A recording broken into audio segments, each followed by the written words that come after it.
This is Donna Wakeman with a historical tidbit about the Faubourg Marigny. Like all great cities, New Orleans is a collection of neighborhoods. Each neighborhood has its own distinctive character, culture, and history, which in combination with other neighborhoods make up this unique place. The Faubourg Marigny is the French Quarter's immediate downriver neighbor.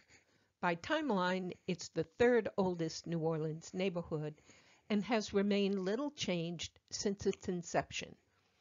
It's on the National Register of Historic Places and is recognized as one of the most intact 19th century neighborhoods in the United States. The first recorded owner of the plantation immediately downriver from the city was Claude de Breuil, contractor of the King's Works. His responsibilities included constructing the old Ursuline convent and building the levees. He had a canal dug on his plantation at a sharp bend in the river to power a sawmill and a brickyard. Eventually, the plantation came into the hands of Pierre-Philippe de Marigny de Mandeville, the wealthiest man in the colony. He was worth $7 million at his death in 1800.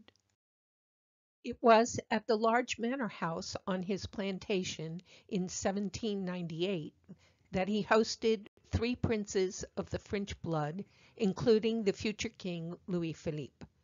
His younger son, Bernard Xavier, inherited this plantation at his father's death when he was 15. 5 years later, he decided to subdivide his plantation to provide room for a New Orleans bursting at its original seams. The layout of the Faubourg Marigny incorporated de Breuil's canal into a grand avenue, the Champs-Élysées or Elysian Fields, with an adjacent park named Washington Square. Bernard's subdivision ran from Esplanade to Franklin Avenues and from the river to North Rampart St. Claude. Within 2 years, 68% of the lots were sold. It quickly filled up with Creoles, both white and colored, both wealthy and working class, who built homes, rental properties, and businesses in its boundaries. They were joined by the large influx of refugees from Saint-Domingue following the slave revolution there. Soon after came the Germans, the Irish, and other immigrants who built their homes, churches, and businesses in the Marigny. The Faubourg was a microcosm of the city itself.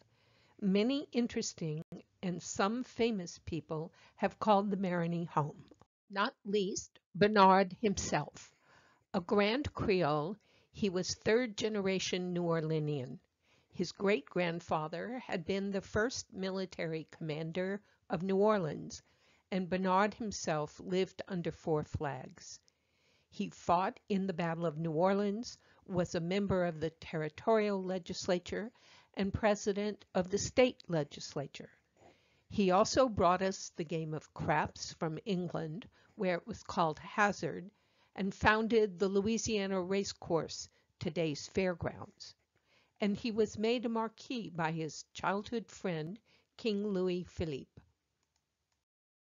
He lived in the Marigny Manor House until he sold it in 1864, and then elsewhere in his neighborhood until his death in 1868. Another notable inhabitant of the Marigny was free man of color Charles Laveau, mulatto son of Carlos Laveau Trudeau, a wealthy white Creole and surveyor general of Spanish Louisiana. Charles lived in this house he built on the corner of Dauphine and Kellerick Street and was the father of Marie Laveau, Voodoo Queen.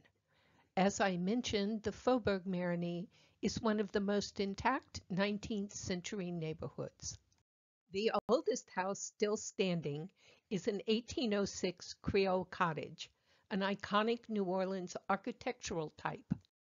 The neighborhood has examples of all 19th century American architectural styles and many early 20th century ones. And new homes are still being built in modern but compatible styles. I invite you to explore this atypical American city through its neighborhoods. Friends of the Cabildo offer a collection of tours that explore many of them.